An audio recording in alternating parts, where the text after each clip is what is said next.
let's move along and we'll practice the skull loop. And we'll go through the skull loop and then we'll practice it. Okay, so in standing poses we could say, there's a few different cues we can use. Move the head back, aligning it over the shoulders. So if we go back to our plumb line, so the shoulder loop moves this way, and then the skull loop helps to balance that. And on the plumb line, we have our ankles, our knees, our hips from thigh loop are over the ankles, and then we have our shoulder loop properly aligned. This brings our shoulders over the hips and over the ankles.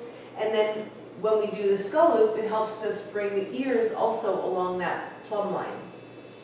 So another cue we could use is perhaps we can move the head back into the cosmic headrest.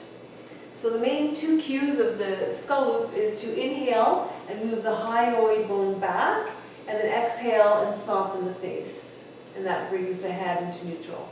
And here's where we've already applied open to grace, we've already applied muscle energy, we've applied inner spiral, outer spiral, we've reapplied open to grace, and then the final organic energy, we root down through the legs and we rise up through the crown of the head, which balances out the whole fullness of the posture.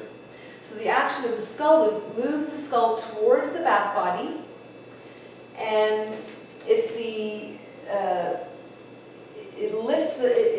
moves the skull towards the back body, and then that slight lifting action of the back of the skull while the face softens down. If we do not have enough skull loop, then we're going to have cervical compression and extension. And if we have too much, if we have excessive skull loop, then we're going to have a flattening of the neck. And typically this may be also, there may be some forward head posture in there with too much or too little. There's all these different things that are going to happen. So skull loop refines the alignment of the head at the top of the spine on the vertical axis. This improves the nervous system function. As we know, the forward head posture is associated with many negative consequences.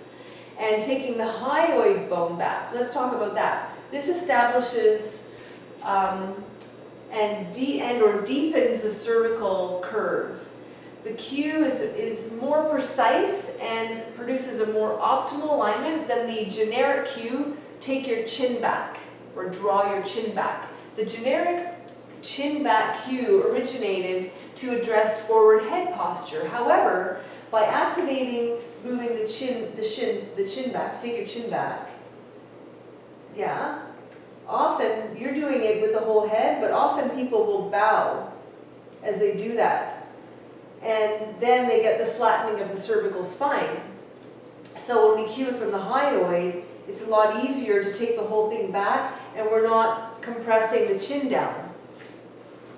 So this helps to balance, where we take the head back. There's a whole unit, and then we balance it by softening the face. And the softening has a slightly downward energy. Just that softening is kind of like a waterfall feeling.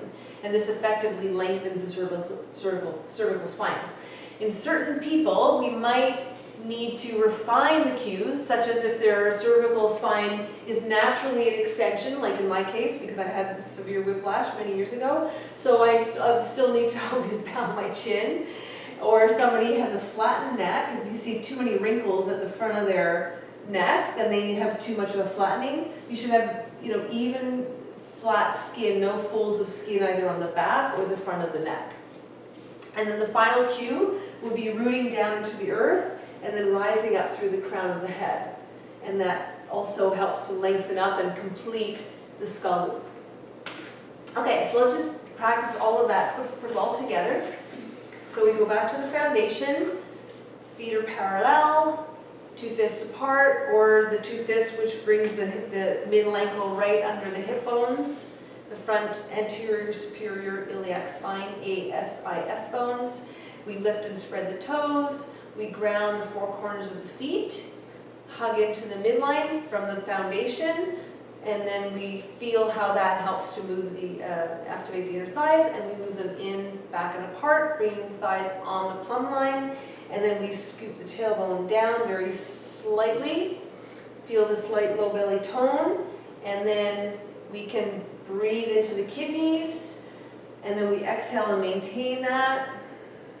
And then we can inhale, lengthen the side body, lift the heart, expanding the inner body with the fullness of joy. Shoulders back. Externally rotate the upper arms, internally rotate the lower arms. Inhale, expand evenly all around. And then exhale and soften. And then take the hyoid bone back, and then soften the face. And then root down into the earth and rise up through the crown of the head. And then notice how your whole posture feels so strong and lined up, and yet open and free at the same time. And you can relax your toes, and then just allow yourself to breathe and enjoy this beautiful mountain pose.